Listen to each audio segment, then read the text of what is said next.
Every wish, as regards time or place or state of being, will be immediately fulfilled.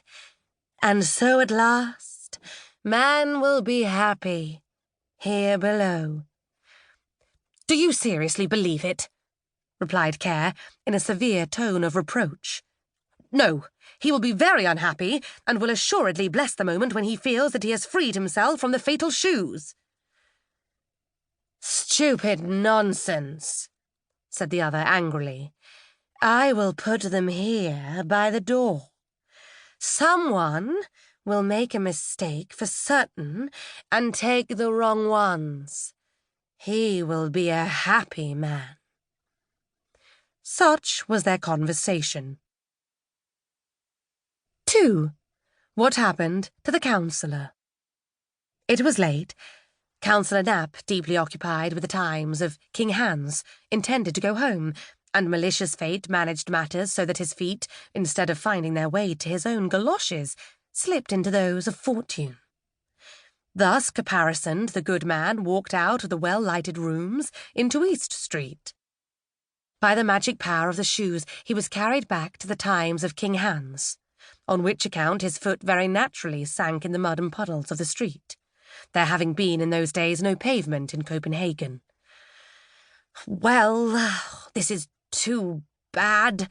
How dirty it is here," sighed the counsellor. "As to a pavement, I can find no traces of one, and all the lamps, it seems, have gone to sleep." The moon was not yet very high. It was besides rather foggy, so that in the darkness all objects seemed mingled in chaotic confusion. At the next corner hung a votive lamp before a Madonna, but the light it gave was little better than none at all. Indeed, he did not observe it before he was exactly under it, and his eyes fell upon the bright colours of the pictures, which represented the well-known group of the Virgin and the infant Jesus. "That is probably a waxwork show," thought he, "and the people delay taking down their sign in hopes of a late visitor or two." A few persons in the costume of the time of King Hans passed quickly by him. "How strange they look! The good folks come probably from a masquerade."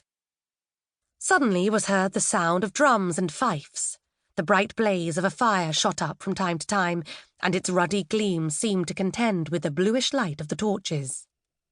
The counsellor stood still and watched a most strange procession pass by.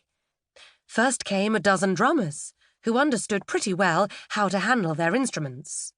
Then came halberdiers, and some armed with crossbows.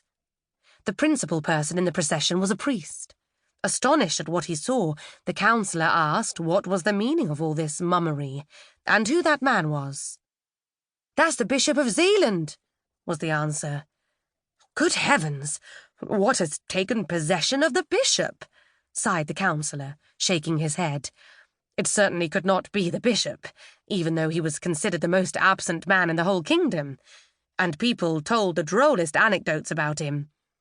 Reflecting on the matter, and without looking right or left, the counsellor went through East Street and across the Habroplatz. The bridge leading to Palace Square was not to be found.